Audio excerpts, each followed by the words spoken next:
Good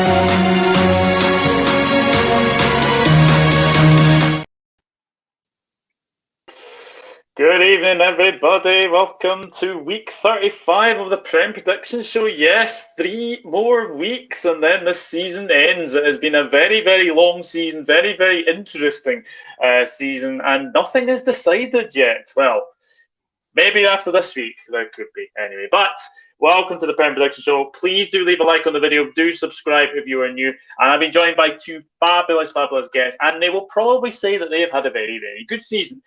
Mr. Craig Beasley from Up the Cherries in all departments. How are you, mate? Yeah, really, really good, Doug. And thank you so much for having me back on.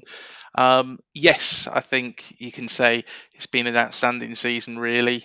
From the thrashing that we got up at Anfield under Scott Parker, getting called by Chris Sutton and Robbie Savage, who, like, I'll mention it again as well. Kendall quite like my prediction from the start of the season, but when I turned around and I said, "Well, Scott Parker's got to go," they called me a bit of an idiot. The club got rid of him. Here we are. We're actually safe with 4 games to go, and what's crazy as well is it's only 7 points to beat Eddie Howe's best season with Bournemouth. It's crazy. Wow. That is absolutely amazing. And someone who has definitely had a wonderful season and probably just ever so closer to Champions League football, but nothing is decided until the final whistle. So lovely Kendall Rowan. How are you, Kendall? Yeah, I'm really, really good. Thank you. Nice to be back. You've known me for a long time, Doug, and I genuinely probably have never, well, I'm saying probably absolutely have never been this happy as a Newcastle fan. So, yeah, it's really, really, it's a nice season. It's weird because I'm enjoying every second and I really don't want it to be over, but at the same time, like, I'm not used to actually fighting for something other than relegation. So yeah, it's nice to be on the other side of the coin, but also very stressful. I'm like, honestly, the stress that I have going to games is like, it's a different type of stress, but it doesn't help. But yeah, we've not been there for a long time, 20 years in fact, so it'll be nice if we do get Champions League this season, and especially obviously with Eddie at the wheel. Yeah, absolutely. Long overdue, it has to be said as well. But no, it's going to be a very, very interesting show. We've got 10 games. You'll be happy to know we've not got the 18 that we had a couple of weeks ago. That was pretty mental, I've got to say. But yes. Let me say hello to a few people. Actually, Elevator and Mr. B are actually having a very good chat here, but we'll get there anyway. Good evening, Elevator. Hope you're all right. Correct me if I'm wrong, but since both the EFL Cup and the FA Cup have been won by teams who have qualified the UEFA Champions League, City win the UEFA Champions League, 5th place makes Champions League. They did do that. I'm not sure they do now. Wasn't that Everton that they did that too? Because Liverpool won the Champions League, and then Everton had to go through the qualifiers. When was that? Must have been about 2004, I reckon. I think so. I'm sure it only goes to 5th place if one of if one of the teams who were left in the Champions League who didn't finish in top 4 won the Champions League. So, like, for example, like Chelsea, and then it would go to. And then it would be 5 teams, if that makes sense. But normally it is only 4, so it won't matter because Man United, if Man United finish outside of the top 4 and then win the FA Cup, then I'm not sure how that'll work. But yeah, if obviously Man United, Man City, Arsenal, and Newcastle are top 4, I don't think anything changes.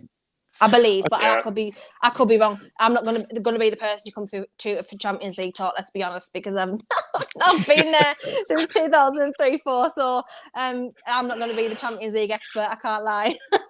I've just worked it out actually, Doug. It was when you had that very, very good night in Istanbul all those years ago Yes. in 2005. Yes. Coming back from 3-0 down against AC Milan. What game that was. And we actually finished below Everton that season as well, which makes That was it. Strangely enough. So Everton finished 4th, and then you finished 5th, wasn't it? I believe so, yeah. By the way, Olivier, I'm not talking about other players, but it is looking possible. Mr. B is asking him to look at us to go in as well. But just having a nice wee chat as well. Hello, Mr. B, as well. Hope you're all right. John says, big up, guys. Coach's Corner's on. Hello. Hope you are well. Big up, John. Will also depend on whether our team turn up the bees who wants to sting bully the big team or the team doesn't fancy it. Big up, Oliver. John Hopeson. Hello, John. Hope you're good. If Guardiola does not win the treble or does not win the league, Gary O'Neill should be manager of the season, either him or Eddie Howe. Yeah, I agree with that. The only thing is, you've left out Unai Emery, who I think is a good candidate for manager of the season because what he's done at Aston Villa is fantastic. But Gary O'Neill deserves a hell of a shout out. He's done a magnificent job at Bournemouth. He really has. Big up does get a panel. Great to see you, Kendall. Long time no see. You must be up with the Geordies at the moment. Absolutely. Douglas Craigie will beat us this weekend in 007 for Lampard. That'd be hilarious. Good evening, Shane, as well. How's your week been? Yeah, pretty good. Probably been in and out. Probably need to start about. No problem. Yes, good luck with your GCSEs. You should be revising, mate. My brother's doing the same. My little brother's doing the same at the moment. So good luck. I've been helping him with his as well. And all I'm going to say is I'm glad that is not me anymore. I am very, very glad. Absolutely. Hello, everyone. Happy the Bournemouth staying up. Bournemouth bigger club in Watford. Yeah, I would say so. I would say so as well. But guys, this is obviously the Premier Prediction Show. Get your predictions down in the live chat or after the video has gone out. So the first game, and we did say it is the first time we speak about Bournemouth. Craig, Bournemouth against Chelsea. Yes, 4-1 win over Leeds United last Sunday, I think it was. It was. You would have been very confident going into that Leeds game, but were you surprised with the scoreline? I was, yeah. I honestly thought that we'd get a result against Leeds. If you look at their form going into the game, of course, they were thrashed 6-1 by Liverpool, 5-1 by Crystal Palace. They did get a draw the week before. I think that was Leicester, wasn't it? But they didn't particularly look very good. And I was quite confident coming off the game against Southampton. Now, it's a weird one because some people said that we didn't play particularly well against Southampton, but I thought we had that intensity. There is always a little bit of a different dynamic because it is a local rival, and I think that did play into the game a bit. We did sit too far back at the end, and Che Adams did put the ball back in the back of the net, but luckily he was probably a toenail offside. We got away with one, which is quite nice. But personally, I thought that we would get a result against Leeds, but just not 4-1. Of course, all hell's broken loose at Leeds since, and you can see why. Their fans were singing for Victor Orta out. They were poor, very, very poor. But don't take that any of that away from Bournemouth. We did a job on them, and the only thing that I could say a bit frustrated about was when the ball comes straight into the box. Again, we let Patrick Bamford loose and just head it in the back of the net. It was poor defending, probably by Kelly, but pleasantly surprised about the result, but expected a win, to be perfectly honest. Well, if Bournemouth are going really, really well, Kendall, what about Chelsea? What is going on there? I honestly can't see them winning another game this season. Deadly serious. Like, they're just very, very lucky at this moment in time that there's 3 worse teams than them. Because honestly, if Thomas Tuchel hadn't been the manager at the beginning of the season, they'd actually genuinely be like near relegation. Because Graham Potter didn't improve them one slight ounce. And that's, honestly, I actually feel very sorry for him. Well, actually, my sympathy's a little bit capped because he did take the job. He knew what it entailed. He knew it was kind of, Chelsea has become like a little bit of a poison chalice job over the last few years. And obviously, he was fed a little bit of information that it was going to be a long-term project. But he did nothing that allowed them to continue with that project. He had no short-term success to make that project worthwhile. So, and then now Frank Lampard has come in. What on earth? I genuinely don't understand that appointment one slight ounce, because he was awful at Everton. He was awful the previous time at Chelsea. So what on earth?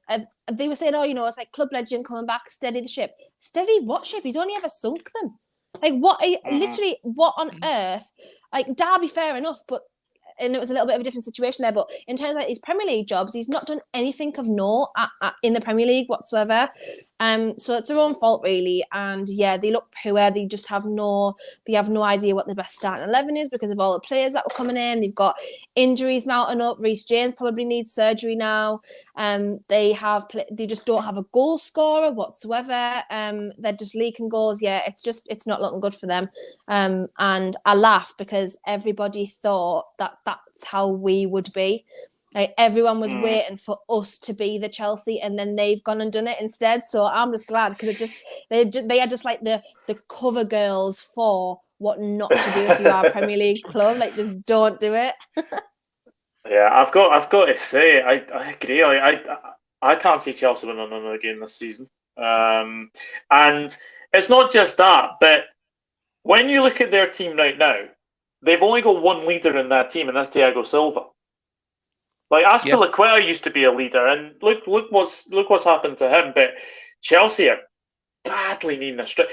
The one position they need to strengthen next season is striker, massively. Aubameyang, 6 touches against Arsenal, 6, and it just goes to show that's not been a very good signing.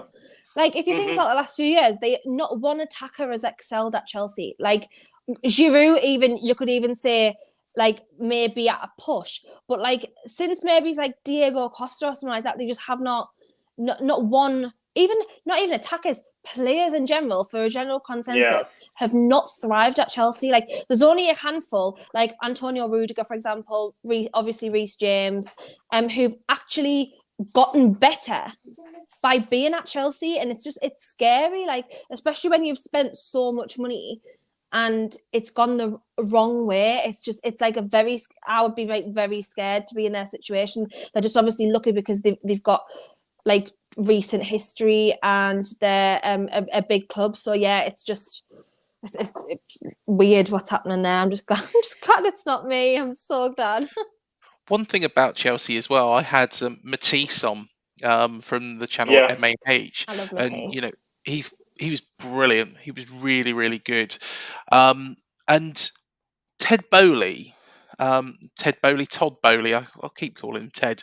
Todd Bowley, what he has done is he's just been throwing money into this, but they're not the manager's players. They're the players that he wants to bring in.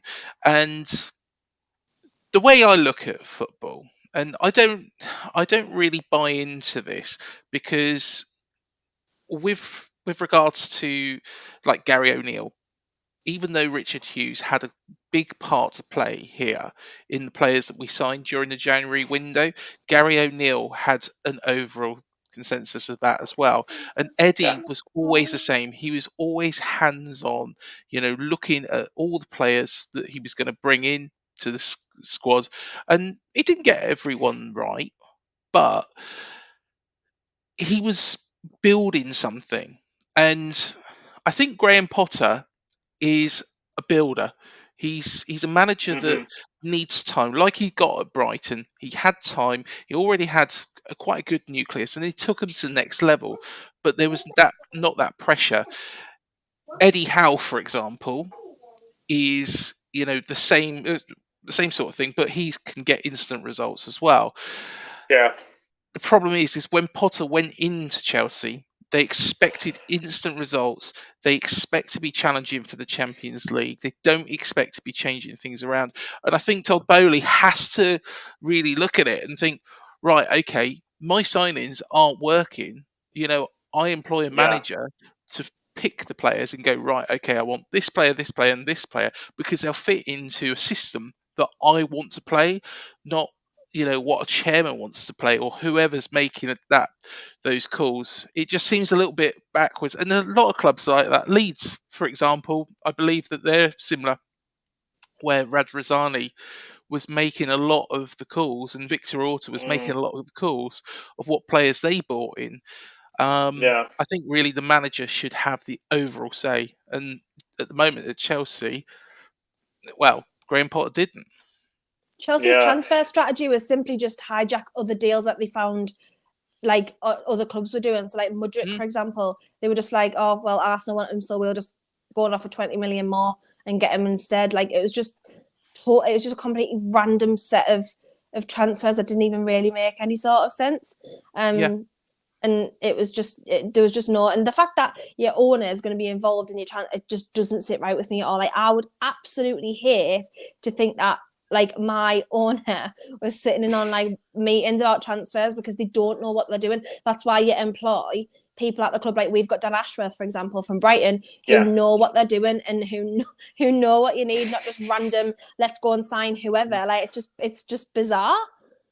Eddie will have that final say at Newcastle though, and I'm sure that's 100%. The reason why he picked Newcastle, because he could have gone, in between the time he left us and went to Newcastle, he could have gone to Celtic. There was other clubs as well that was being mooted.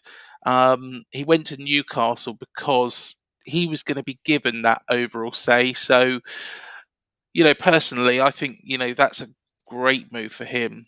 But I'm hopeful. Fingers crossed. This is we can get the better of Chelsea again. Yeah, so Bournemouth Chelsea, it is the first game tomorrow. What are you going to go for, Craig? What's your prediction? I'm going to go for a 2-1 win. I think we will go 2-0 up.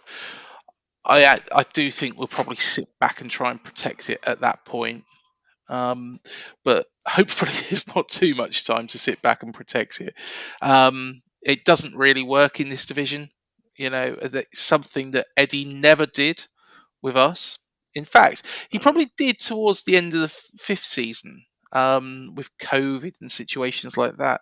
And that's why that change of tact probably didn't work as well for him in that fifth season. But he always used to play on the front foot.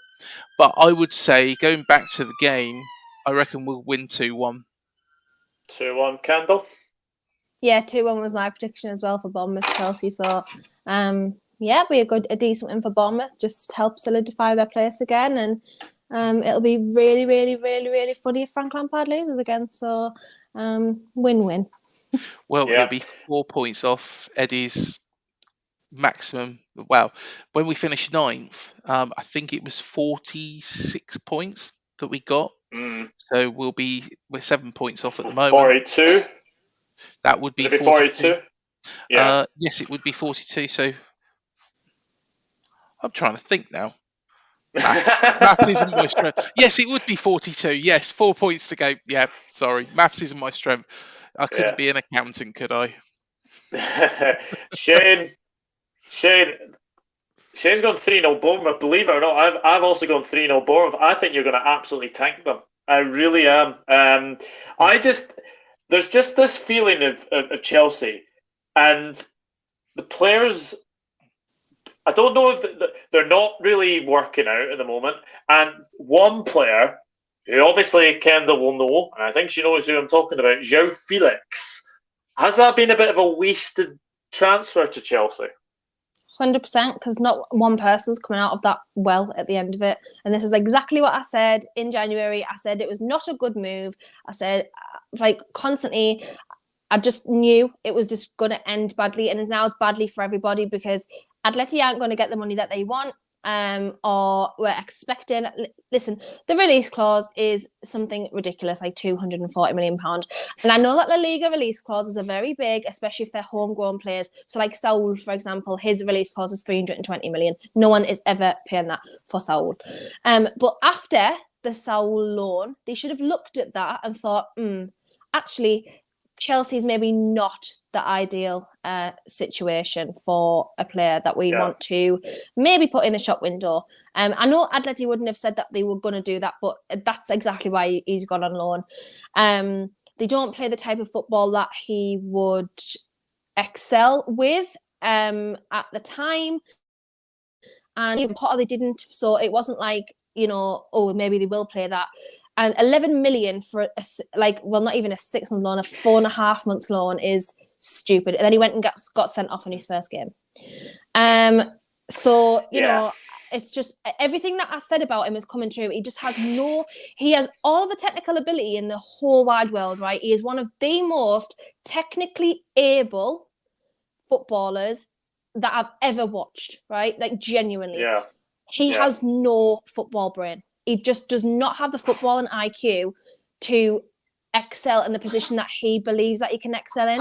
He just doesn't. His final third, ball is just not good. He doesn't have a goal. If you can't pass as an attacker midfielder or a second striker or whatever, you really need to have a goal scoring instinct or at least some sort of finishing instinct, because you need to have one or the other. He doesn't have that. In that move, he just has not improved at all. So now he's going to come back to Atleti. They're never going to get any sort of decent money for the investment that they made in him. And I know that's not the be all and end all, but his development and his football and development has absolutely slowed down now as well.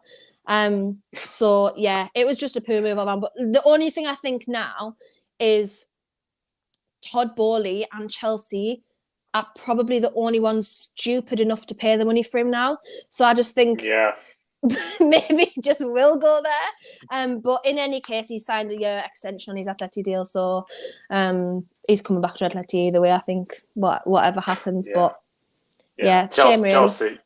Chelsea are a shambles, absolute shambles. It is very, very bad. I feel a bit sorry for them just because they've had so much recent success. Like, it's really hard to accept that you're not at that level anymore. And I completely get that. And I get why they'd be absolutely devastated. But I honestly feel even more sorry for them because they've accepted it.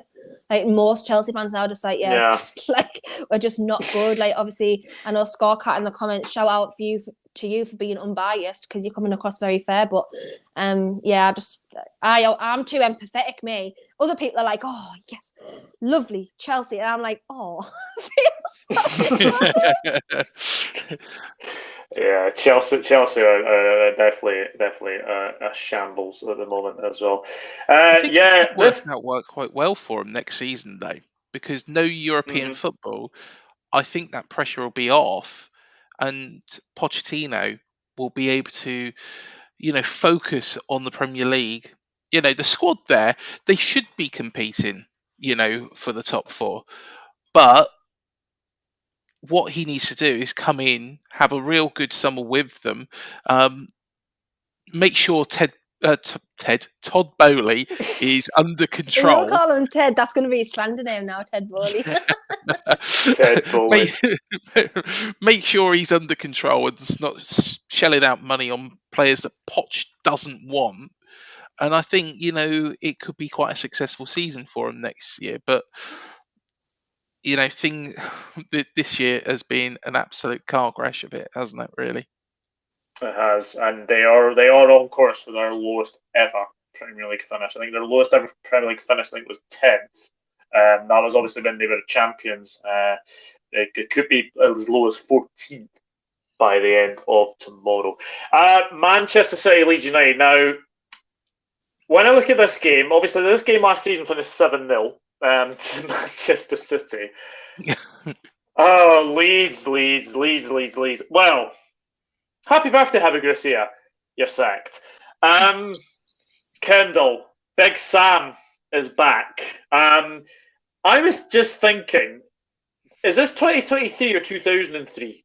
Because you would have Roy Hodgson, Neil Warnock, and Sam Allardyce all in that year. But it's 2023, and the three of them are in as well. First of all, Leeds United sacking Gracia. I don't think there was really any surprise. They were conceding way too many goals. But Big Sam, I mean, with 4 games to go. I think the honestly, if you go want anyone to kind of get you out of that situation, as much as I dislike the bloke, it's Big Sam. Obviously, kind of Everton have gone the other way, and as we were speaking before the stream, they've done Sean Dyche, and we're obviously hoping that he would do the same, and he's really struggling.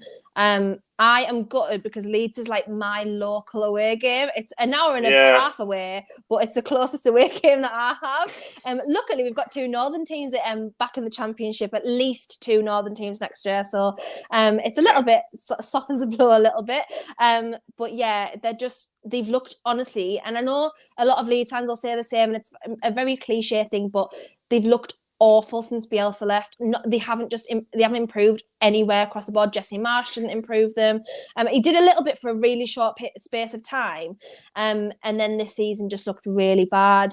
He again probably had far too much say in the signings when it should have been maybe not as much, because he just signed like just loads and loads of American players and sometimes we haven't seen it a lot where an American player has really excelled in the Premier League. I'm not sure why that is, or for whatever reason. It's probably not to do with ability, because they play well as a national team, but it's just, I think it just went the complete wrong way. I wouldn't care. They signed really good players like Willie Gnonto, who I think is a fantastic footballer, and I genuinely, if they go down, I'm honestly hoping we go in for him, because I think he's fantastic, and he's so young. So, but yeah, they look poor, and every game I've watched of them, they just look worse and worse.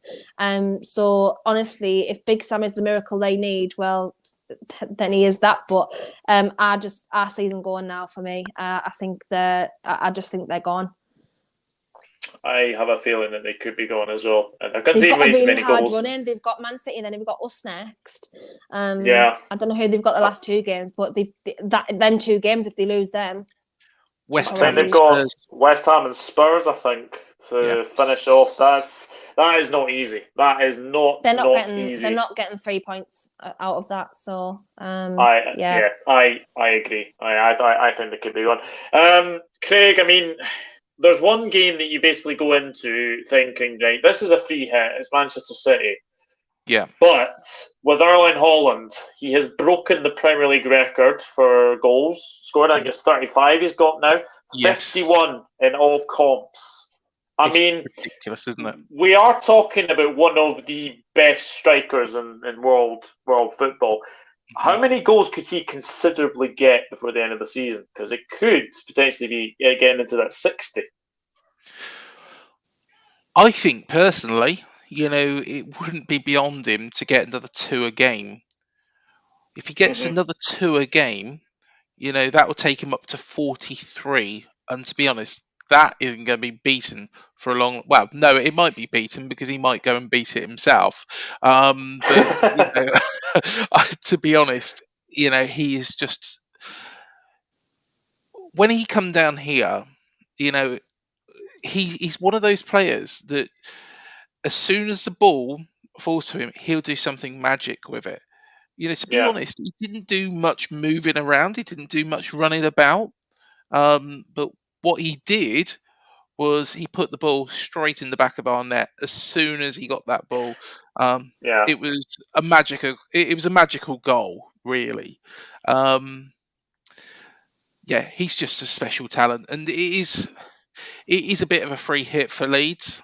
It is a free hit that I think Sam Allardyce is going to give him a bit of fight. If it's going to be enough is another question, but I think there will be a bit of fight, and I think Leeds will score. Not saying necessarily, I think they'll still get beat, but at the same time, I think he'll put that grit and that fight into them. It will be long ball. It will be trying to get to the big man up front, who I'm sure it will probably be Patrick Bamford, that they'll just keep firing it into. Willie Gnonto as well. I completely agree with you, Kendall. Is a quality player. He was their best player on the pitch. Yeah. And in both of the games against us this season, the 4-3 win for Leeds, he basically turned the game on its head. Somerville's a very, very good player as well, but I think that's what his plan is going to be. Just get that ball into the box and just keep asking questions of Man City. I still think Leeds will get beat, and I still think it's going to be a really, really difficult task to get out of it. I think that they probably will be playing catch up. Spurs, they could probably get something from that. West Ham could well get something from that game as well. They're not going to get anything from Man City and not going to get anything from Newcastle either. So I've gone 5-0 City because I just cannot see Leeds going there. I think if they sit back, I think City are that team that can just pick you off. I know they struggled to obviously, beat West Ham, but I thought West Ham played well in the first half. I thought they played really well against City, but after that, it was plain sailing for them, 3-0 in the end. But yeah, for me, I'm going 5-0. Kendall? Yeah, 4-0. I would say 4-0. Although, to be honest, if anything Big Sam's going to do, it's going to be make Leeds very hard to play against. And not because, not City hard to play against, but Big Sam hard, where it's 9 men behind the ball at any one time, leave your striker up there, just fire a long ball, hope they're not offside, and that's what they're going to try and do. So, it'll be very interesting to see how they set up. But yeah, I just see it's just a City win for me all day long. And if they don't, then I just can't. That's not even comprehensible at this point. It's going to be a City win. Yeah, so I've gone 5-0, Kendall's gone 4-0. Craig thinks that Leeds will score. That's a case of how many City will get. So what are you going for? I'm going to agree with you, Doug, on the amount that City will score. So they will get 5. I reckon Erling Haaland's going to get a hat-trick. He's going to be a real thorn in Leeds' side at the back. But I think Leeds will get 2. I think Leeds will get 2. Oh, 2? Okay. Yeah, I think it'll be a 5-2 win for Man City. I think there'll be a lot of heart. Sam Allardyce will get them working hard, but I don't think it'll be enough. I think they'll be relying on getting results from those last 2 games. Yeah, absolutely. Let me see what some of you are saying. Man City 5, Leeds 0. Next, Sportcast gone 7-1. Big Sam to the rescue. I don't see it, to be honest. City 3-0. Dave's on. Hello, Dave. Hope you're good. 2-1 Reds, he's saying. I know they play Big Sam. I say they had it way too strong. Shane, I'll have whatever you are drinking, smoking, watching. 1-0 Leeds, Route 1 goal. Yeah, we'll see. Premier League scheduling, by the way, has been shocking. Arsenal-Chelsea on a Tuesday, 3 Monday night games. I think that's because of the coronation, I think that is because of that, West Ham and Spurs. And also, I believe as well, the final games of the Championship being played as well. Newcastle Pippin United, 3rd place. Yes, absolutely. Big look ahead, Holland. That's interesting. EK, hello, mate. Hope you're good. Those records, Holland will say, will only be broken by himself, and then when he leaves, it will never be broken again. Man doesn't even train, just a beast. Jimmy Somerville, yes. Leeds, Southampton, Everton down for Mr. B. Leeds, Southampton, Everton will be down in the Championship with the Mackhams next season. We shall see. Haaland will get 4 against Leeds, rolling back the Leipzig destruction. Yes, I can definitely see that. Oh, the next game, Tottenham against Crystal Palace. Tottenham. Get back to 3-3. Richarlison celebrates like he's scored the winner in a World Cup final. Takes his shirt off. 10 seconds later, Liverpool go up the other end, score 4-3. That has to be the most Spursiest thing that could ever happen, Craig. Yes, it is. Spurs under Stellini were absolutely terrible, as everybody saw.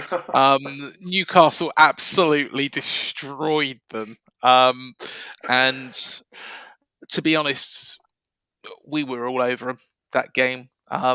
Yes, I know that we got that goal in the last minute, but we were all over Spurs. much the better side. The thing is Ryan Mason's now in charge. Of course, that 4-3 defeat against Liverpool. Personally, Palace is probably going to be a bit on the beach. They're safe. They're not going to. Yeah. They're not going to get Europe. They're not going to go down. Are they going to rotate things? There's a lot of questions about some of their players as well. If they're going to be there next season, and if Roy's in there for the long haul, he might think, right, okay, it's time to test out a couple of these players. I believe Michael Olise is one of the players who they're saying might be departing Crystal Palace. He's fantastic. Wherever he goes next season, they're getting a very, very special player. I think Eze could be another one that could be potentially being touted by these clubs as well. I just think Palace, Olise, Eze, Zaha, Mateta. I mean, even Ayush getting goals now is it's pretty mental to say that. But yeah, I think when I look at Palace, Kendall, you have to say, well done to Roy Hodgson, because he is actually up for the Manager of the Month for April. Are you surprised of the way he's actually gone in and actually Palace are now scoring goals? Yeah, I'm very surprised. Although to be fair, not the season he left, but the season before, the Crystal Palace were playing pretty decent football that season as well. But yeah, I'm very surprised. Obviously, he's classed as, not in a rude way to Roy Hodgson, because I actually think he's a good manager, but one of those dinosaur managers, like a Big Sam, Neil Warnock situation. That's what they all get called. But he's got them playing really well. And it's funny that I thought it would be the other way around, like Patrick Vieira would have them playing really, really good football. And it just hasn't worked out. But yeah, Spurs are just Spurs at this point. Like, Richarlison has took his shirt off 4 times this season, right? 3 times they've been offside. And the 4th, you guys went and scored afterwards. So I think he needs to stop doing that. He's got 4 yellow cards, all for taking his shirt off this season for nothing. Literally for not one reason has he done that. I love the passion, don't get me wrong, but yeah, it's just it's just so Spurs. And they're not going to even going to get European football this year, I wouldn't have said. There's teams better than them. There's Liverpool on fire now again. I think you'll probably win every game at the end of the season now. Brighton, Aston Villa, that I just can't see Spurs finishing above them, I'm afraid. Yeah. So Craig says that obviously Palace will feel like they're on the beach. This is a really difficult one to call, because Tottenham at home, I mean, they got a 2-2 against Manchester United, which I think they deserved, because I think Manchester United were very poor in that second half, and we all know how bad their away form are. Yeah. Kendall, what are you going for this one? 1-1. 1-1. I would have backed Crystal Palace, but again, Spurs are at home, and yeah, we'll see. It's probably actually going to be, I don't know, but I'll just go 1-1. It's probably going to end up being a boring game, likely. Yeah, this is a very tricky one, Craig. I mean, I've gone 3-1 Tottenham, because I've got that feeling that Palace will be on the beach, but I just have a feeling as well, when you look at Tottenham, they do concede a lot of goals. Yeah, they do. They do. I do think Ryan Mason will get a much needed victory, to be honest, this weekend. It's not, of course, Spurs have got a very, very talented side again, but it's a sum of parts. And I think you're quite correct. They do concede quite a few goals. I think I'll go, I got to agree with you, with regards to how many goals that Spurs will score. But I think Palace will get 2. I think Palace will get 2 for that sole reason. Yeah, I was thinking 3-2 when you mentioned the game. I just think Palace have done what they need to do now. And I think Roy will rotate players and have a look and see what else is out there. And what else he's got at his disposal ready for next season. Will he be there next season? I think he's got a taste for it now again. Mm-hmm. So I'm thinking he'll be on next season. Probably that would be it though after that. Yeah. Mr. B's gone 2-1 Palace. 2-0 Palace is elevator. 2-2 says Shane. Super Y. Yeah, of course, Super Y. Palace are shocking after losing 4-0 to Tottenham. They lost 4-0 to Tottenham at home. They didn't lose to Liverpool. Actually, they drew 1-1 and 0-0. Richarlison is the most Spursy player ever, aka Mr. Pigeon Dance. I'm not even going to do it because it's a ridiculous celebration anyway. 3-2 Palace, says Zane. I can't see Tottenham not conceding at least twice in this game. Richarlison picked no shithouse. Hello, Ravi. Hope you're good. Spurs will lose 2-1, says Ravi.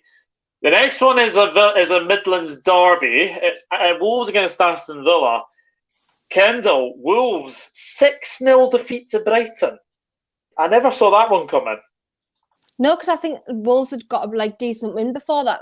Was it against? It might have even been against Leicester or something like that. I don't know who it was, but and I thought they played well, and they played another team as well and played pretty decently. And I was like, maybe they'll be all right this season. But again, they've just looked really poor. I really thought Lopetegui was going to come in and do a good job with them, to be honest, because I've watched him a lot. Obviously at Sevilla, he had Sevilla literally competing decently in the Liga for a lot of years, and they kind of went downhill, even more downhill when he left as well. So I thought Lopetegui at the time was a really, really great shout, but it just hasn't worked out as well as I've seen Wolves play in the past. They've played much better football than they are now in the past, and yeah, they've got some really, really good players as well, and had a pretty decent transfer, a couple of decent transfer windows. So yeah, don't know what's going on there. But Aston Villa, Unai Emery, what a job he is doing! Fantastic. Just honestly unbelievable. To go from 17th to European places, in less than half seasons, just honestly crazy. So yeah, he's doing a fantastic job. But Aston Villa are playing some really, really nice football. So yeah, Aston Villa win for me. I think it'll be 3-0. 3-0 Aston Villa. Wow, straight in there. I mean, Craig, when I look at Aston Villa, yeah, they've got a really good side now. Ramsey, Watkins. Obviously, you've got Bailey, McGinn. Unai Emery's got a lot of good players there. And even the German champions, Bayern Munich, are potentially going in to look for Watkins as a potential striker. I think what Emery's done there is fantastic. If you look at the side, it is exactly the same as what we played at the start of the season. And Emery's completely transformed them. We're a bit of a bogey side to Aston Villa. So, of course, when they come down here, first game of the season, we beat them 2-0. They weren't at the races. They didn't really seem that together. When we went up to Villa Park, and that was fairly recently, they blew us away 3-0. They were outstanding. They really, really were outstanding that game. And they have been.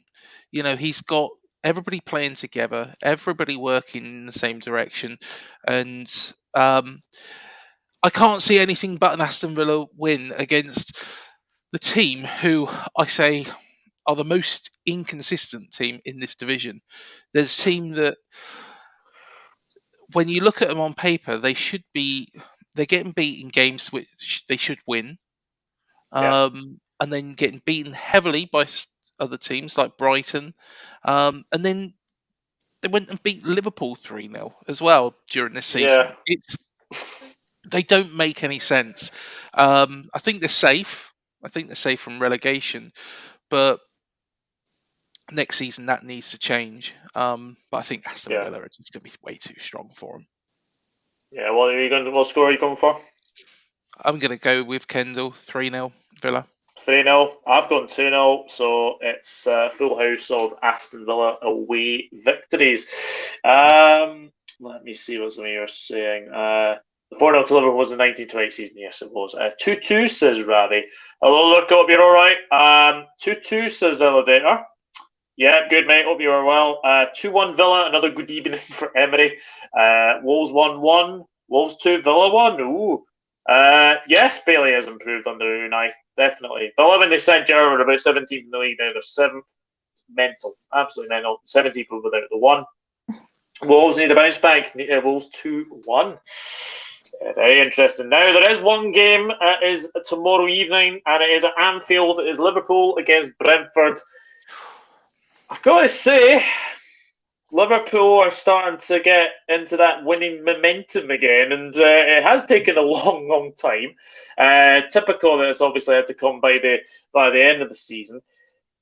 But the one thing I like about us at the moment, Craig, we're grinding out results. We never used to do that at the moment, and we seem to be grinding out. Obviously, 4-3 against Tottenham. We almost threw that way. I mean, that should have been wrapped up by half time, and then obviously look what happened. But the Fulham game, Fulham played really, really well, and if it wasn't for Alisson Becker, I have to say, Alisson Becker, if it wasn't for him, Liverpool would be about 16th because he's made so many, many good saves. But Liverpool are grinding out games now. Yeah, you're looking a lot better. They're looking a lot better. Earlier on in the season, Liverpool were poor. There was only one game where they really turned on the style. Unfortunately, well, to be honest, we gave you a helping hand on that front, didn't we? We just sat back and it was just like, yeah, come and destroy us. So yeah, I think Klopp is, Klopp's a good manager. He'll know how to turn this around. It's a lot more fluent passing. I do worry a little bit because when Liverpool did come down here, Virgil van Dijk doesn't particularly look like he's been on his game this season. There was a header that really he should have put in the back of the net. So yeah, he's not really been himself this season, but I think Klopp is getting things right. And this is an interesting one, though. Brentford are a very, very good side. Ivan Toney on fire. It's an interesting one. It's a difficult one to call for me, this. Yeah, I mean, Kendall, wherever Brentford finished, they've had a fabulous season. Yeah, 100%. They've done really, really good.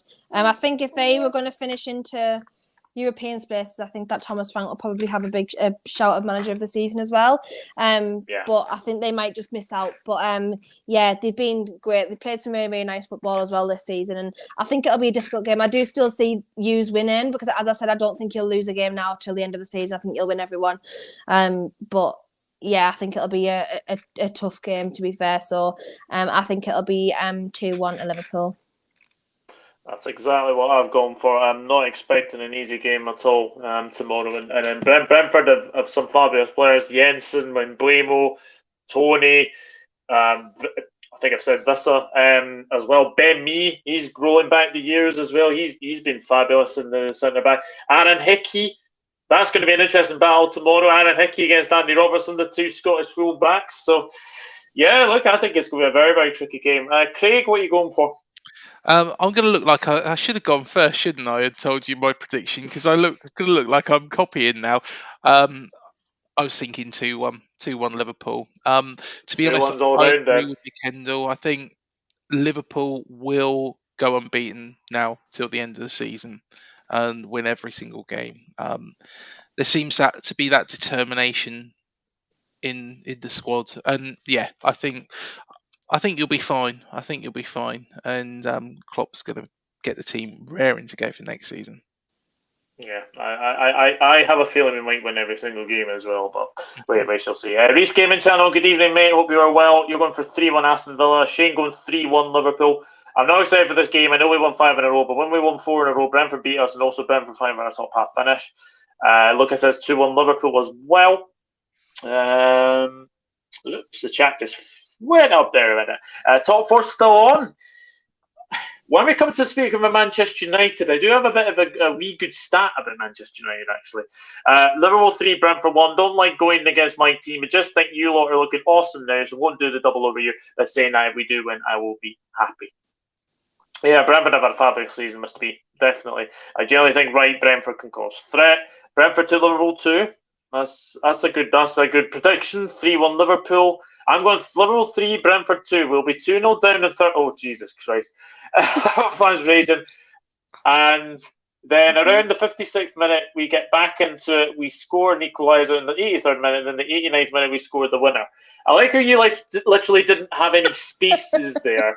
It's literally like Morse code that you're doing there. So I had to squeeze it all in. Yes, absolutely. Hello, Henry. Hope you're good.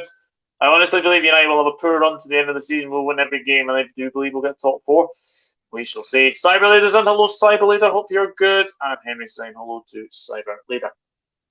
So, we've got a couple of games on Sunday. And the first one, this is a massive, massive game. Newcastle United against Arsenal. Could the Geordies end Arsenal's title hopes? It could potentially be happening. But Kendall, I still say it, Liverpool are the only team to beat Newcastle this season. How are you feeling going into this one? Yeah, I'm actually excited. It's like weird, like sadistic excitement, but like I am really looking forward to how the game's going to go. And I'm really looking forward to see, like, because I think we'll probably cancel each other out. I'm glad that the game's at home because I trust us a lot more at home than I do away. But the way that we've been playing lately, like the first halves of games, except from Spurs, we haven't, like against Everton, it wasn't the best first half. Southampton's first half was awful from us. But I think like we've been coming back in the second half and just absolutely demolishing teams, which I've never ever seen us be able to do before. And I really, really hope Wilson and Isak start together, because I think if they do, I have a lot of confidence that we'll go on to win that game. The fact that we're at home, the fact that they're mentally struggling with the task that's at hand right now, City are on top again. It's just going to be, and obviously City have got... Yeah, you can do my nails. City are just probably gonna win again at the weekend. They've got Leeds, so that is really going to be playing on Arsenal's mind. Similar to last season, we played them at this point and we stopped them from getting top 4 last season. And obviously we weren't as good as we have been this season, but they also weren't as well. So it'll be a very, very, very interesting game. And as I've said on every preview that I've done this week, it's 2-1 to Newcastle. That's my prediction. Because I think, yes, both teams can score goals, but also, as I said, we probably will cancel each other out. So, yeah, 2-1's my prediction to Newcastle. I hope that'll be fantastic. Yeah, absolutely. I mean, Craig, I think we've run out of superlatives to obviously say with Newcastle this season. I mean, just fantastic, and that home form especially has been very, very good. I know recently, obviously away at Villa, they were very, very poor, but since then 4-1 Everton, 6-1 against Tottenham. 6-1 against Tottenham was mental. 5. I mean, I remember when Liverpool went 4-0 up against Arsenal once in, I think it was the 13-14 season. This was obviously when we had Brendan Rodgers. We went 4-0 up after 20 minutes against Arsenal. And I said that was an amazing thing to go 4-0 up inside 20 minutes. Newcastle went 5-0 up in 21 minutes. Unbelievable. Yeah. Absolutely unbelievable. But the pressure is obviously on Arsenal, Craig. I did say at the start as well, Newcastle are very, very close to securing Champions League football. Could they potentially dent Arsenal's title hopes? I think if this game was a couple of weeks earlier, I think Arsenal would, you would have to say Arsenal would win it. The thing is Arsenal have really got, I don't know what it is, they can see the finishing line and they've just let it all slip. Yeah. That game against Southampton was incredibly poor. Against Man City, they just couldn't find the groove. Man City were just a step ahead of them.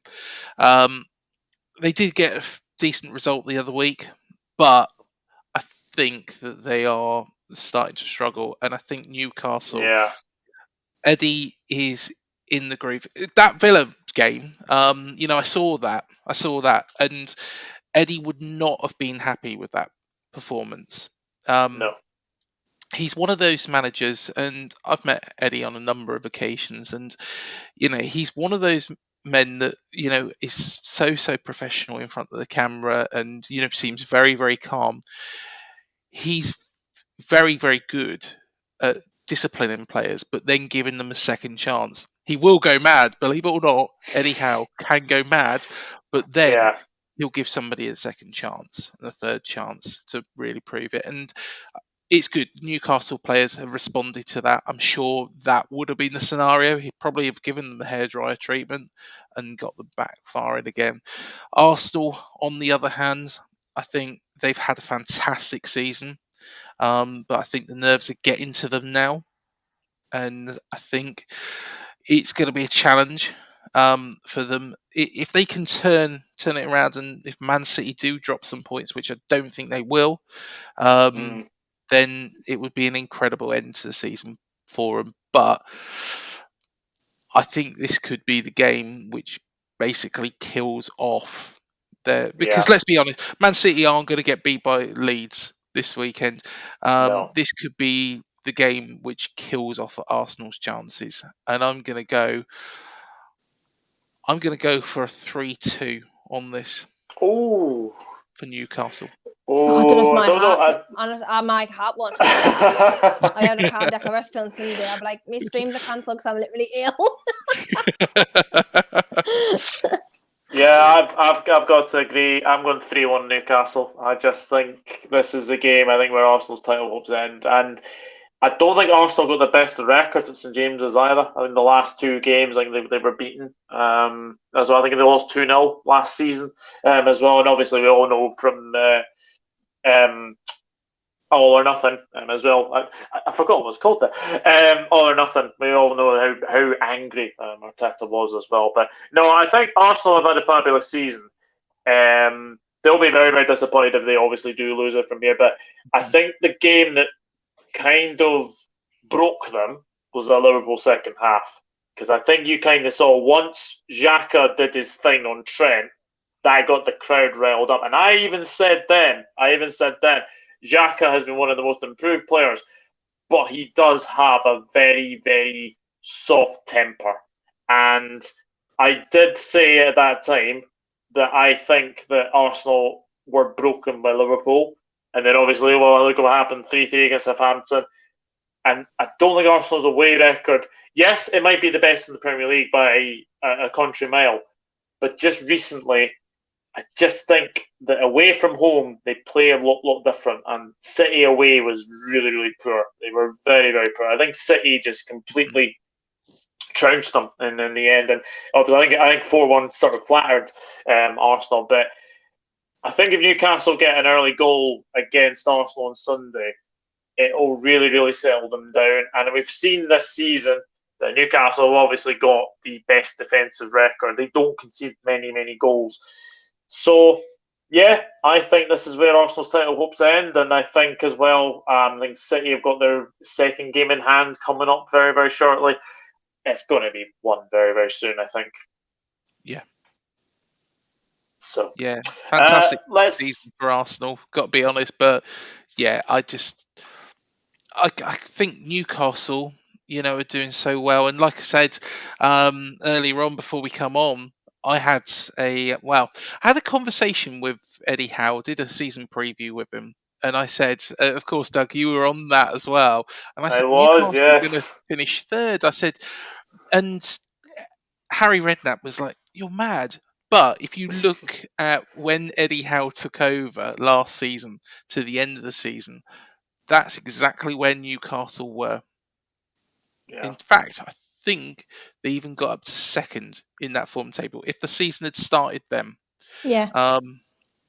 So, yeah, I think he's done a fantastic job, and I think we nickname him Sir Eddie Howe. I call him Sir Eddie Howe of Bournemouth, Paul, and Christchurch.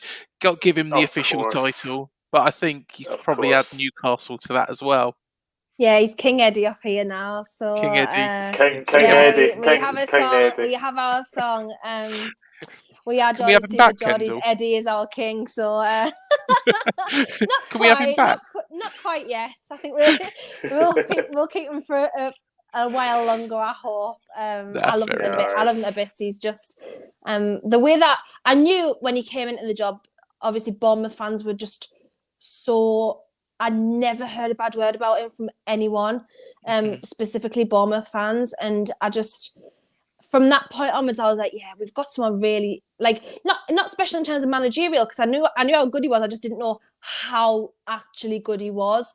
And yeah, he's just fantastic. He just gets the club, gets the city, just gets the fans, which is like all we've been begging for so long. And yeah, I've said it. If I've said it before, I've said it 100 times, and I will say it till my last day on this earth. If anyone ever asks me who the most important signing was of this era, and it was 100% Eddie Howe all day long. And yeah, he's just, we love him so.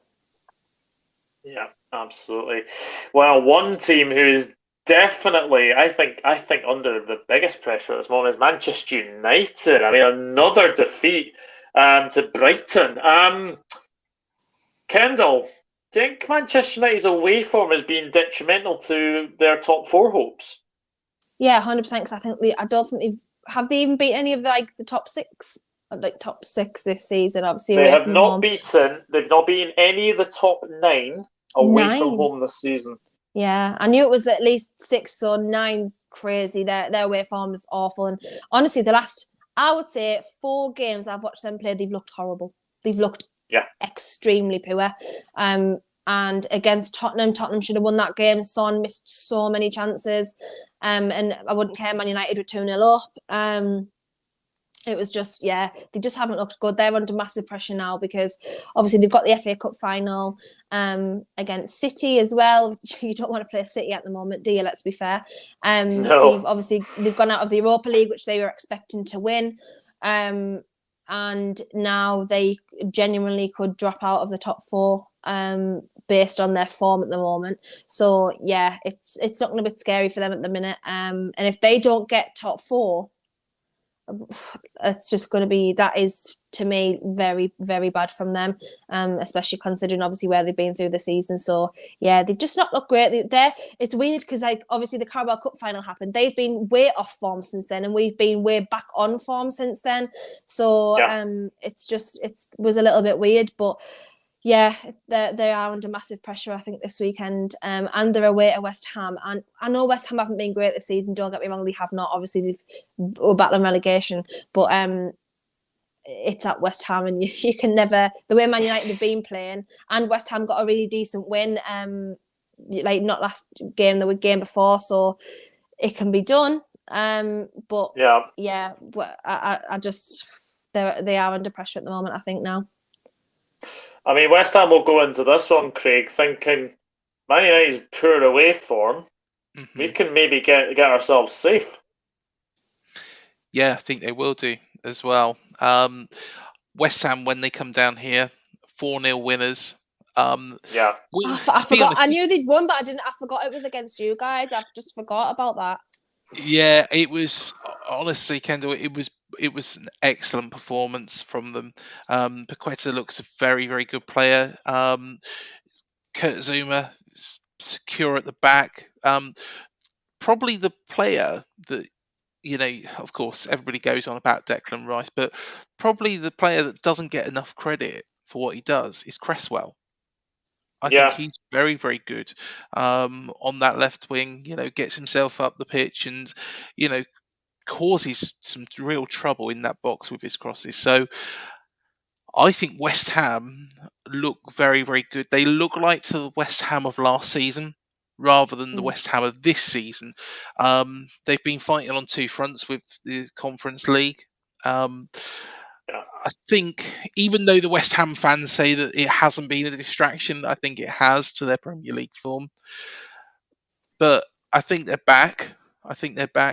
They're probably in a false position as it is at the moment. And they will be absolutely fine. And I think they'll get the 3 points against Man United. I'm going to go for a 2-1 win for West Ham. So am I. I've gone 2-1 West Ham as well. 2-1 was what I thought, actually. So yeah, 2-1. Yeah, 2-1. I just look at Manchester United and I just think the way that they're playing at this moment in time. Yes, I know they've got injuries, but I don't see much change in what Rangnick did to what Ten Hag's done. And you look as well. Anthony should have been sent off last night against Brighton. Casemiro was very fortunate. I know he's had his red cards this season, but he should have been sent off. And the penalty decision, like, it's just lazy defending from Luke Shaw. Like, you just basically all you need to do is basically wait until one of your teammates just heads it. But no, I'll just put a big hand up, and obviously the penalty was given. But yeah, I'm going 2-1 West Ham. I think if West Ham win this, then they're safe. And then there's obviously one from obviously Leeds, Leicester, Everton, Forest, Southampton to go down. Sir Gary O'Neill, Craig. Do you know what? A lot of Bournemouth fans have been really, really critical of him, and I don't understand it because I think he's been brilliant. He's a manager that, is his first job. He was interim at first, and he has made mistakes this season.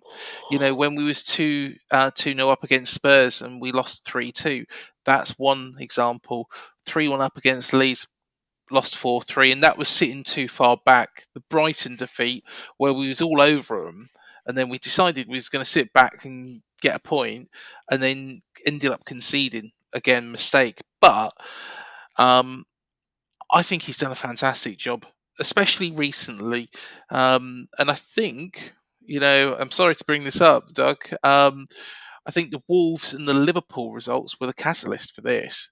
This little run that we've been on. Yeah, we got beaten by Villa. We got beat by Brighton in that stretch, and of course West Ham as well. But the performances have gone up, and of course last Sunday was an unbelievable performance. Something that we should be proud of, even though Leeds were poor. We picked them off. We was in complete control of that game. Yeah, you were. Yeah, you certainly were. But yeah, I just think West Ham win, and safety, and then they can go into the Conference League thinking that they can go and win that. So that is the Sunday games. We've got 3 Monday games, obviously because of the Coronation. Like all the London-based games, I think were moved anyway. But Fulham against Leicester City. I've got to say, I thought Fulham were very unlucky the other night at Anfield. I thought they played really, really well. Don't seem to be missing Mitrovic too much. I know that obviously Mitrovic is a big miss at this moment in time, but they still had a very, very good side out. Leicester, I mean, Kendall, Leicester Everton finishing in a draw doesn't help either side. No, it really doesn't. I'm really shocked at Leicester this season because I knew they would fall off because obviously there was talks of like financial issues in terms of they weren't going to sign any players, and they would obviously didn't finish last season that great. But I didn't think the fall off would be this massive. Like they've just every game I've watched, I'm like, oh my god, they're awful. Like their passing's horrendous. And it's just not looked good. Obviously, James Maddison was missing for a big chunk of the season as well, which didn't help them because before he got injured again, he was on really, really good form. It's one of them seasons where just everything's gone wrong for them. But it's a Fulham win for me, I think. I don't think Leicester will go down. I honestly don't, because I do think they've just got that extra edge to the teams around them that are kind of fighting for it there as well. But I think it'll be a Fulham win. But I think it'll be, I know I've probably said 2-1 loads on this show, but I think it'll be 2-1 to Fulham. 2-1 Fulham. Yeah, I mean, Craig, it's a very interesting one, this one, because Fulham did actually win at the Time Power earlier in the season, didn't they? They won 1-0, I think. I think so, yeah. I think you're right. I would have to double check, but Fulham are a good side. It's surprising how well they've taken to the Premier League. They were. I had them going down at the beginning of the season. I did as well. Yeah, I did, because I thought when they come up with us, well, when they won the championship, they were quite lucky because Scott Parker did blow it a little bit. We went too defensive against teams like Peterborough, Reading, Derby, those sort of teams, and ended up, those were the sort of points that we should have been claiming. So really, personally, I think we should have, if we was on our game, throughout that season, we should have won the title. We got 37 points from the first 15 games. Fulham do rely a lot on Mitrovic, but they have got a lot of talent around him now. Of course, Willian is a very, very good player. Harry Wilson as well. Good talent.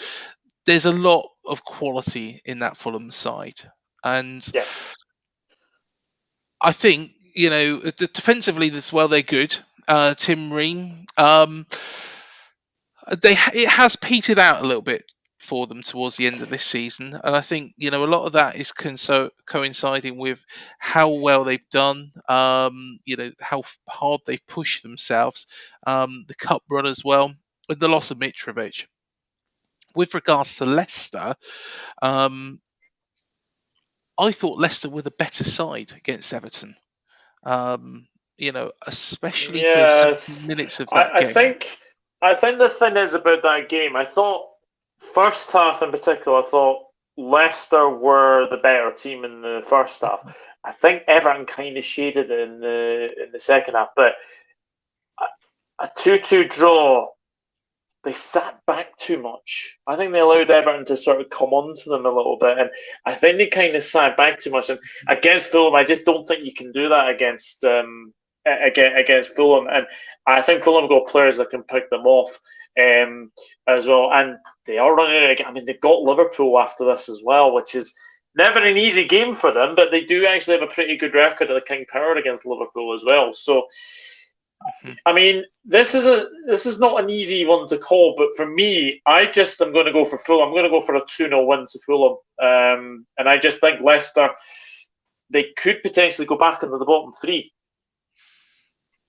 I'm going to put my neck out on this one because I think Dean Smith will make them aware that time is running out. Jamie Vardy looked good against Everton. I think he's been a quality player, but I think he's lost it a little bit. But there is some talent in that Leicester side. James Maddison will want to make amends for that penalty miss against Everton. Personally, I reckon that Leicester will win this. I think it'll be a very, very, very cagey 1-0. I think, Chris from Leicester Till I Die will probably be panicking throughout the whole match because I think it'll be probably early on. But I think Leicester will get out of it. I think Leicester will get out of this. And I think it will be a very cagey 1-0 win for Leicester. 1-0 Leicester. Wow. Fulham 1, Leicester 2. Well, Elevators agreeing with you. Mr. B says 2-2. Good evening, Chris Welsh. Hope you're well. Just got home from work. Lucky you. Oh, here we go. Bournemouth 1, Chelsea 0. City 4, Leeds 0. Tottenham 2, Palace 3. Wolves on Arsenal 1. Liverpool 3, Brentford 2. Newcastle 2, Arsenal 2. West Ham 2, Manchester United 1. Believe it or not, Chris, all three of us are going for West Ham wins against Manchester United. I don't know what it is about Fulham winning the King Power. Newcastle in the Champions League, the nostalgia and Linz, I'm happy for their fans. They deserve it. Not quite there yet, but they will be. Fulham 1, Leicester 1. Leicester showing some fight under Smith. Just came in absolutely drenched, typical Carlisle weather. Madison missed a pen. Fulham win or a draw. How does Pancake Sankey get jobs? He doesn't want it in his last job. Got West Brom relegated. I'm embarrassed for Leeds fans having him as manager.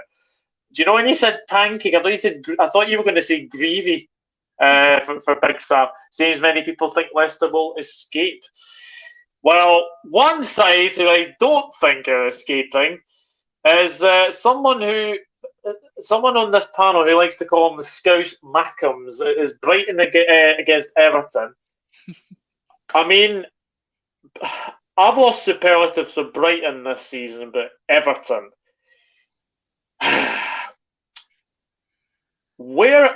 Look, fantastic that they got a point. I said on, I think it was a couple of days ago, I said I wasn't sure where the points were going to come from.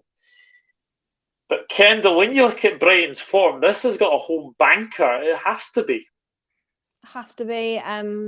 yeah, it's just got to be. Brighton are on absolute top form at the moment. Fantastic. They didn't play. I wouldn't have necessarily said they played at their best against Manchester United. Because I don't think they were. They did miss a few chances, to be fair to them. But I didn't think they were at the best that I've seen them this season. But yeah, I think Everton are quite hard to break down at the moment, just obviously because Sean Dyche football. And I wouldn't care. If that goal was allowed against us the other day, I honestly think it would have been a little bit of a different story, because we struggled in the first half again. But second half, they just weren't even, I don't even know what they were doing. It was like they just weren't even like present on the pitch. It was scary. And the way Brighton are playing at the moment, it'll be a Brighton win. But yeah, I never pray on other teams' downfalls, right? Because it's been me once and it's been my team. And I know how hard it is and I know how tough it is to be in that position, right?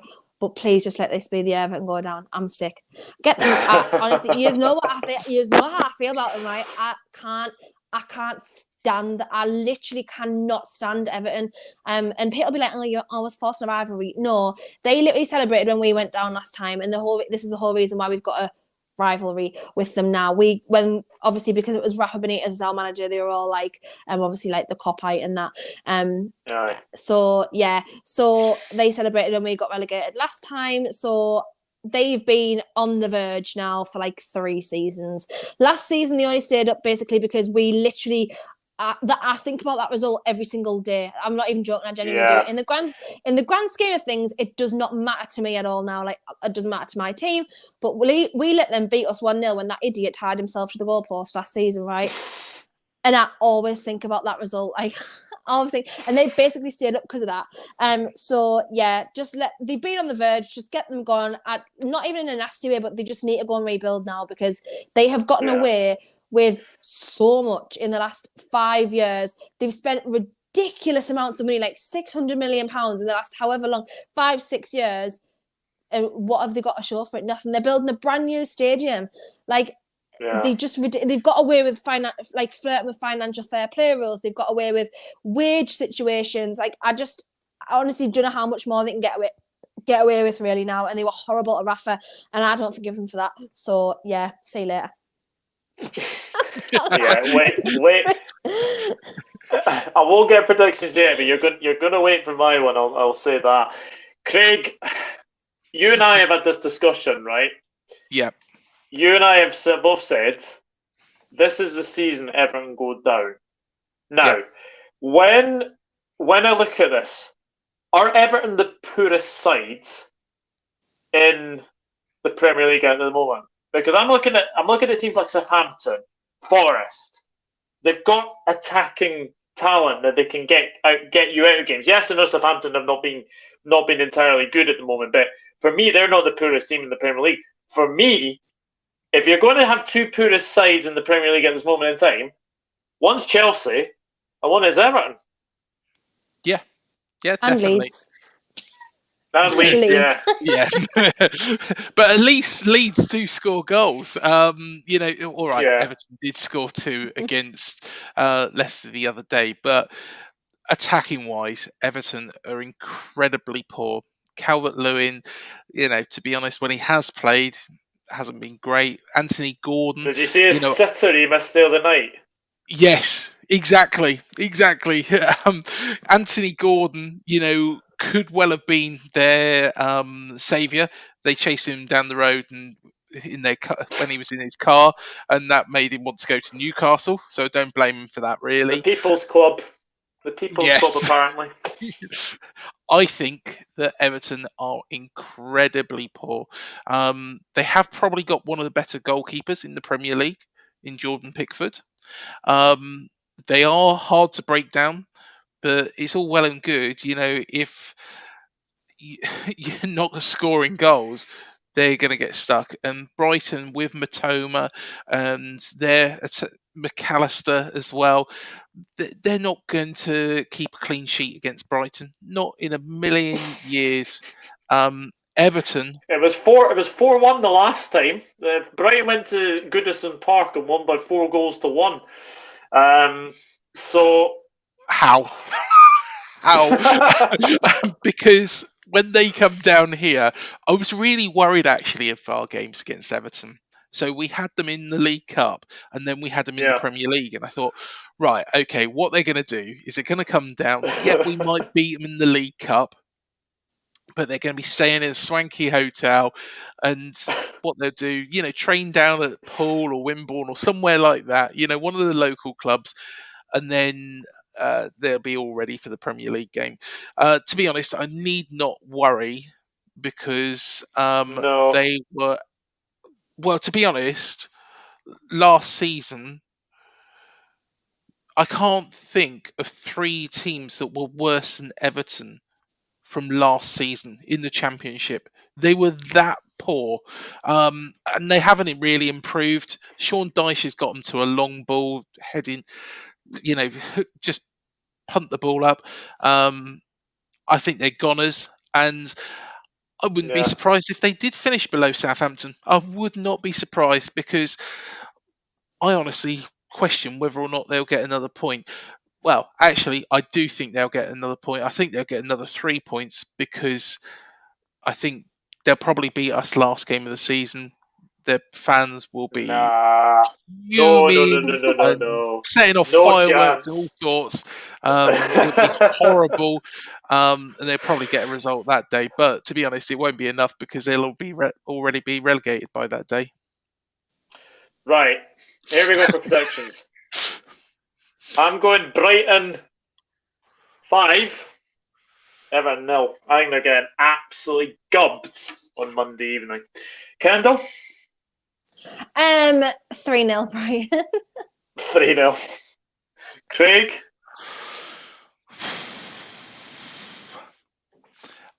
I think they're going to get absolutely torn apart. And do you know what? I'm going to raise you. I think 6-0 to Brighton. I think they're going to get. 6. I think they're going to get absolutely torn apart. This is the game. Let's be honest. Everton weren't very good the other day. They've not been good all season. I think, to be fair, as well, like Kendall was saying, Farhad Bashiri, spent so much money, and he shelled out so much on shite, yeah, that I can't see him coming back. They've got the ground as well. They've got the stadium that they're paying for. That stadium is going to be opened in the Championship. It would be a very nice Championship stadium, but at the same time, financially, I think they're going to be ruined, and I think it's going to take a long, long time for them to get back. Yeah, I think so as well. It does strike me as well when you look at it, Kendall, that if Everton do go down, how many years could it take them to get back up? Yeah, especially with the Championship now, because the quality is just so much better in the Championship now, and there's more teams that are actually of decent quality there.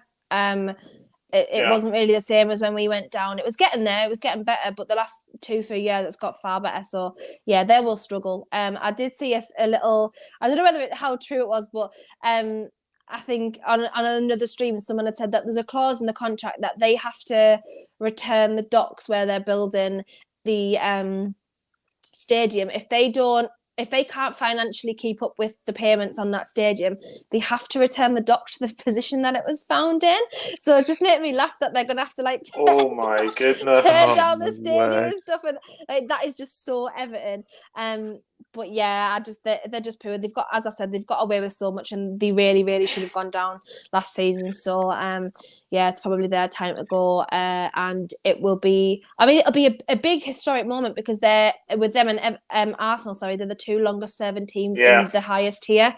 They've never actually been relegated, so it'll be really, really. It'll be obviously historical, but it's literally about time, and it just goes to show again just horrible owners and how rubbish they actually can be, and how much detriment they can do to your club. 1951 was the last time they were relegated. 1951. 1951. Wow. Yeah. Here's a question though for you both, because neither of you particularly like Everton. Will you miss them? Would you be like, right, yeah, get rid of them for a season? But hopefully they come back up, because we just need 6 points. I would miss the Merseyside derbies, I've got to be honest. I would miss the Merseyside derbies. Yeah. But I don't know what it is, but their fans are just not nice. Not nice anymore. And we look at, I mean, the way that, I mean, we can obviously talk about Farhad Bashiri. I mean, he is a god awful. I mean, there's some really poor owners. I mean, I would probably put Todd Bowley. Actually, no, I'd probably put the Glazers, probably put Todd Bowley then. But Farhad Bashiri has been dreadful, absolutely dreadful. And I mean, all the stories about fans putting their people in headlocks is like I'm just not having it. So if they go down, they go down. But look, I think it's going to take a massive lift to get them back up. I mean, look at the players that they could lose: Pickford, Onana, who else? Guay, Godfrey. I mean, I look at the team that they've got at the moment, and the problem that they've had all season is scoring goals. And look, Mopey has been a disastrous signing. He's been really, really poor.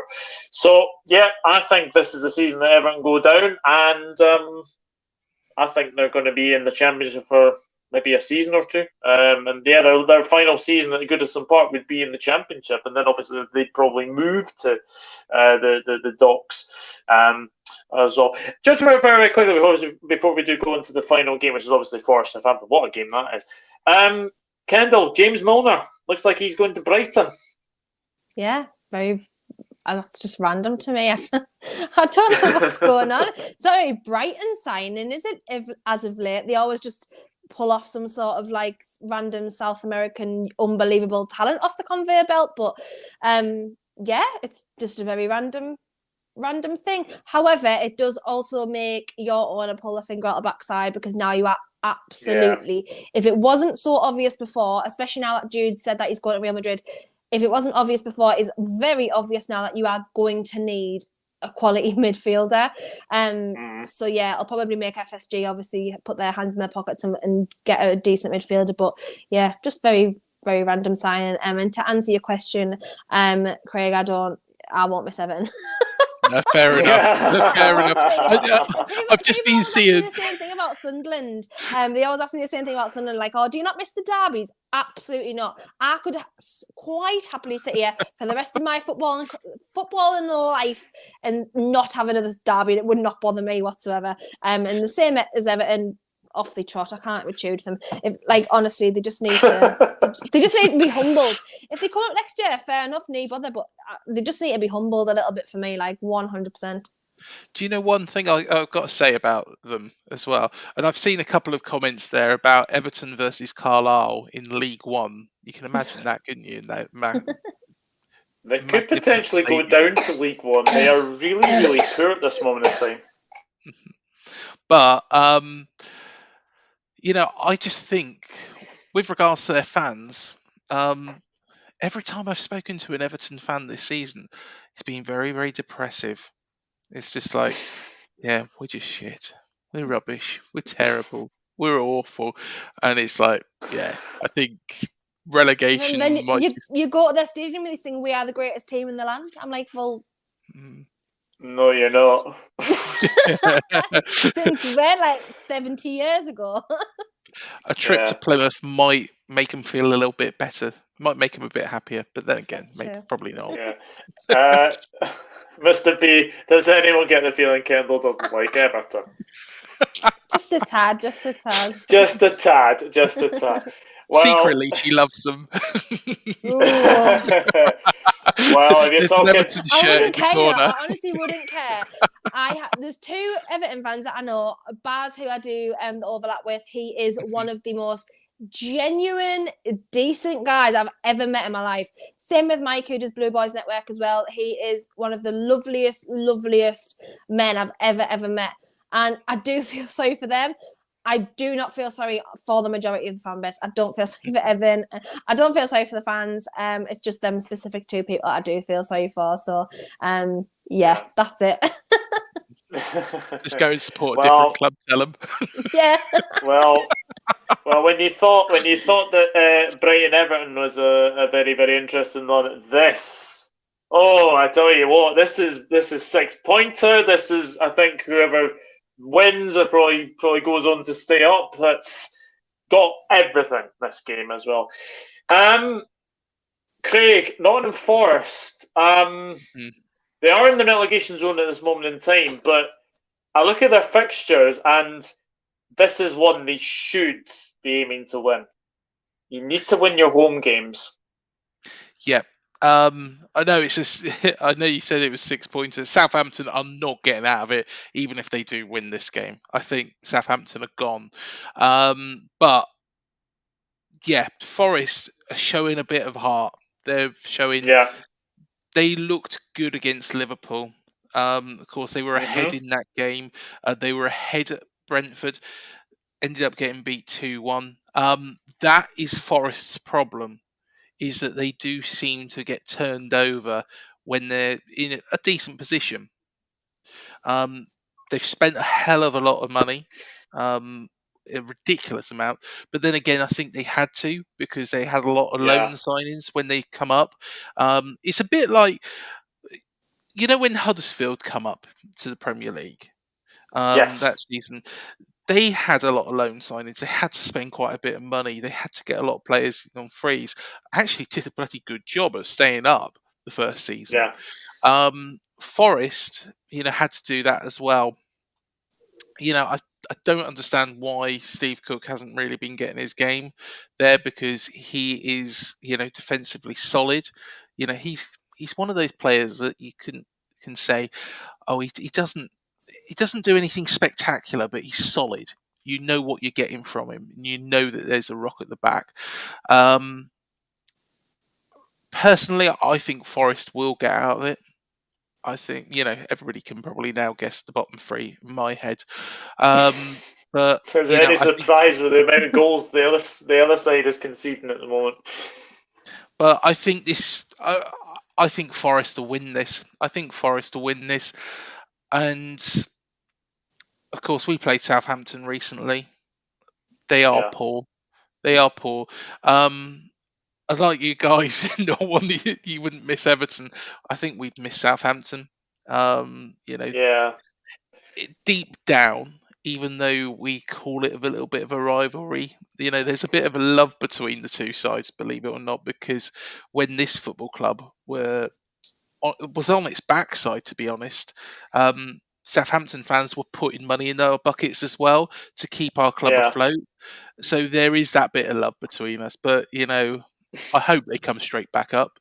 But I just can't see them beating Forest. I can't see them getting much from the rest of the season, to be honest.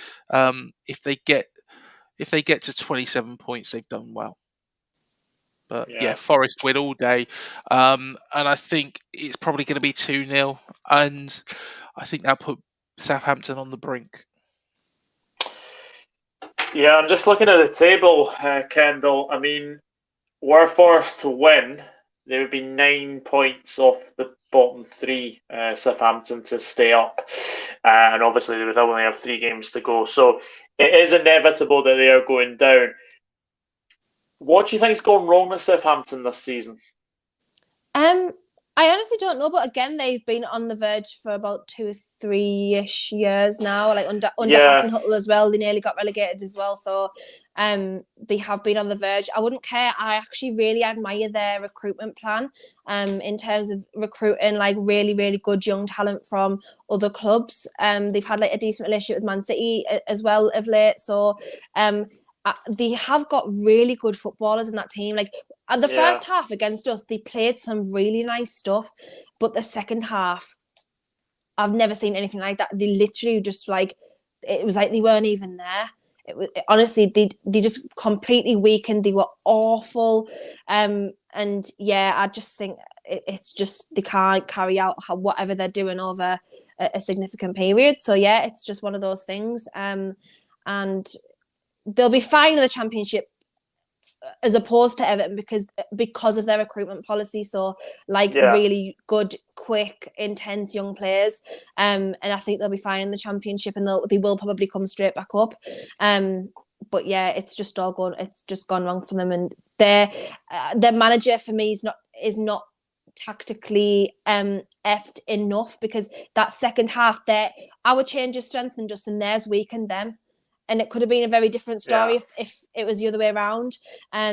But they made changes and it completely weakened them. They took Lavia off, who was their best player by a country mile, who's been their best player probably every game that I've watched of them, and they took him off, and after that there was just no control in midfield whatsoever, which I just thought was bizarre, unless he's thought, well, we're not winning this game, so I may as well just save so and so. But you can't go into games like that when you're in the position that you're in. And I must admit, it's probably one of the highest point totals that I've seen of a team that are going down. So it just shows how competitive the league's been this season. But it leaves a lot to be desired, I suppose. But yeah, I think it's the Forest win. I've got probably 2-1 Forest for me. Yeah, I've got 2-1 Forest as well. I just think if Forest win this, then it's looking. I wouldn't say they're safe yet, but they go to Chelsea next weekend. That's going to be an interesting game, that one. And then I think they've got Arsenal at home as well coming up. That will be a very interesting one as well. And then I can't remember who they go on the final day, but it's got the feeling to me that Forest are definitely one of those sides I think that will be there. And credit to Marinakis, because he could have easily got rid of Steve Cooper, Craig, but he didn't. I think Steve Cooper's done a decent job. I think, he was always there or thereabouts in the Championship. And I think, he's moulded that side well in the end. It's very, very difficult when you've got that many players coming in to keep, firstly, them all happy, but secondly, to actually determine, right, okay. And a lot of those players come in after the season had started. So it's been a season of transition for Nottingham Forest, but I think they'll just about stay up. On the point of Southampton, actually, and I wanted to mention this as well, Southampton, with regards to their youth recruitment policy, it's all changed and all gone a little bit sour down there, because they have actually lost one of their top coaches, I believe, to Brighton, and they're struggling a little bit financially as well. So hopefully, fingers crossed, they will come back. But I think the story of this season really for them has been Ralph Hasenhüttl, started off. I think personally he's a good manager. He did well, probably overachieved there, because they have, like you say, they've been on the brink, quite a few seasons. They've had some heavy thrashings. And those heavy thrashings, it's not like when we went to Liverpool where, it was quite clearly the manager's fault. Liverpool, we caught you on a bad day. Well, didn't catch you on a bad day. Good day for Liverpool, but bad day for us.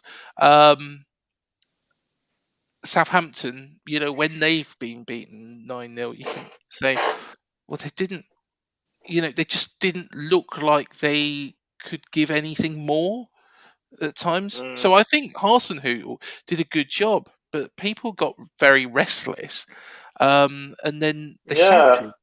Brought in Nathan Jones. Strange. It was strange when they got rid of Hasenhüttl. I know that obviously they were on a bit of a bad run, but they kind of sort of basically had their sort of relegation almost wrapped up with the Nathan Jones. I think that was terrible. He's a one-club man. He can do it at Luton. He didn't do it at Stoke. They gave him a ridiculous contract and then had to sack him after so long, because the results weren't there. He didn't seem to command the respect. Nathan Jones comes across as, when you see him in like Luton presses, he comes across as quite a direct person. You'd expect him to have commanded the respect of that team, but he didn't. Yeah. I think, maybe he's got a bit of a soft underbelly that nobody knows about. He could, like I say, he can do it at Luton, but he can't do it anywhere else. As Oliver says here, let me get my teeth back in. Players like Bazanu, Bednarek, Kaletakar, Gineppo, Ward-Prowse, Lavia, Walcott, all these lads might leave. I mean, Kendall, looking at that list, is there anyone at Southampton you would take at Newcastle? I'd take Lavia all day long, yeah. Probably that's about it.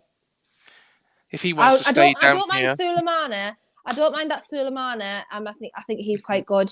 But yeah, that's probably. I actually don't mind Kyle Walker-Peters at times either. Yeah, I think he's a player that could be coached well and actually be okay. But yeah, other than that, no. Everyone's obviously on about Ward-Prowse, but for me, he doesn't add anything to my team that we don't already have. He adds nothing. He's a set piece merchant for me. It just doesn't. Yes, 2 years ago I would have took him every single day of the week. But now he just doesn't. He's not. Look, James Ward-Prowse not going to go and play in the Champions League. Let's just be honest. So, it probably Lavia for me. I think he's fantastic. He's run the show every time I've watched him. Obviously Man City youth product. So yeah, he's genuinely phenomenal. And I do not see him staying there if they get relegated. Well, no offense, but when they get relegated, I just don't see him staying. Well, if he likes hello, Wayne, as well. Good evening from a Fulham fan. I take Lavia as well. Some fans have said Ward-Prowse, but I just think, he's very, very good at dead ball situations. That's probably something that we haven't got, but at the same time, I don't think he offers anything more than the likes of Lerma and Phil Billing. Now, of course, Lerma could be off at the end of this season, which hopefully, fingers crossed, we can tie him down. He goes with our best wishes if he does go, which unfortunately looks a bit more likely. But I don't think Ward-Prowse would be the replacement because personally, I think dead ball situations he's very, very good. He doesn't offer what Lerma does offer. So yeah, I would just take Lavia all day. Wayne has interestingly got Leicester with Southampton and Everton. Interesting. Thinks Leeds are going to stay up because of Big Sam. Leeds are really poor. I think they go down and Forest will be safe. Another thing is, if we beat Forest and Bournemouth at home, we'd have every chance of staying up. Home from form has been hope. Oh yeah, Nick Knack's a Southampton fan. Nick Knack. Yeah, I'm sorry to say this, but I think the writing's been on the wall for a while. Unfortunately, Bednarek and Gineppo will not be lost, nor will Walcott. I tell you who was awful against us as well. That Lianco, he is atrocious, Saints. I don't know whether that was an off game from or what, but oh my god, he was absolutely getting rinsed all over the shop. In fact, he got hooked actually early on in the second half. But yeah, he was poor. Would I take Ward-Prowse Liverpool? No, I wouldn't. To be honest, I wouldn't. See, Brentford would be a good move, Mr. B. Be a good move for Ward-Prowse. I think I'll still be safe once they beat Fulham. Ward-Prowse is passing and shooting is right up there, just as a case of utilising them correctly. I'd take, what's this, Bella Kotchap and Lavia Liverpool, Southampton. Oh, I like Bella Kotchap as well, to be fair. Yeah. He's very, very good. Need centre back 2 years out of defence has been atrocious this season. He's really good friends with Konate, though, isn't he? So I wouldn't actually be surprised if he ended up with him. Yeah, so I'm 1-0 up at half time, but second half they crumbled. I can't see us keeping hold of Walker-Peters either. So I don't mind Walker-Peters, honestly. I would, as I said, I don't mind Walker-Peters. So before we go, because the championship ends on Monday, well, the teams that are confirmed in the playoffs, Luton and Middlesbrough. So that's not going to change. So it is one from Coventry, Millwall, Sunderland, West Brom, and Blackburn. So I'm going to put you on the spot here. Mm-hmm. Who's the third team coming up? Craig.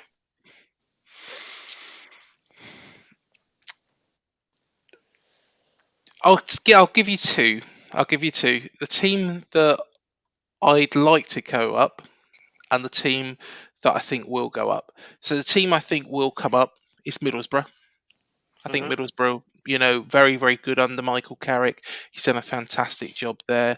So I think I think Middlesbrough will go up. The team I'd quite like to see come up, I'd quite like to see Millwall come up. Millwall in the Premier League would be very I interesting. actually would like to see Very Millwall come up. interesting. I think, in fact, I know quite a few Millwall fans, and they're absolutely smashing people, lovely guys. I think there's all this, everybody hates that football club, and we don't care. I think they do care, and I think they've moved away from that. And I think it's I don't know if you've ever been to the Den, but it's one of No. those stadiums. It's one of those stadiums. It's got a great atmosphere.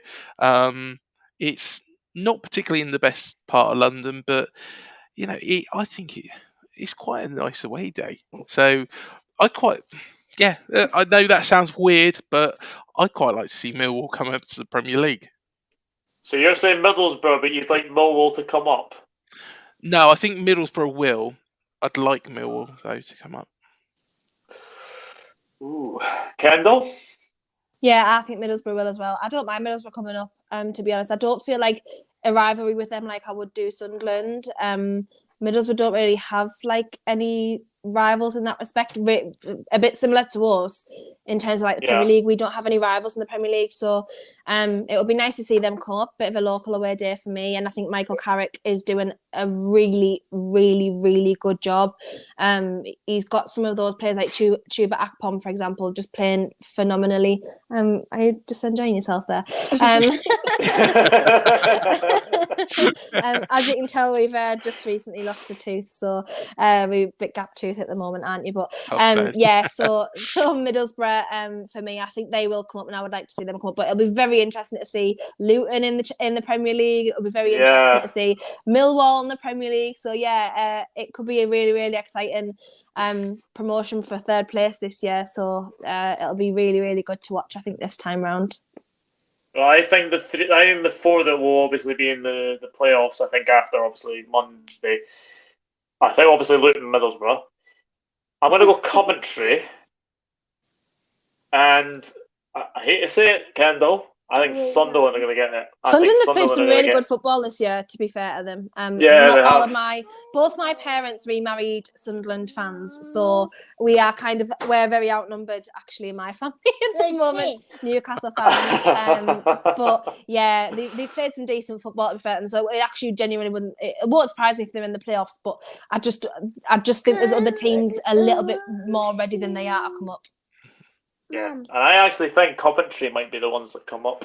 I think we might see an old team come back up. As much as I like Luton, I would love Luton to come up, but I just don't see it. Millwall, it's that game against Blackburn. It's that game on the final day. Yes. If they were to draw against Blackburn, then obviously that would allow sort of Sunderland to sort of come in.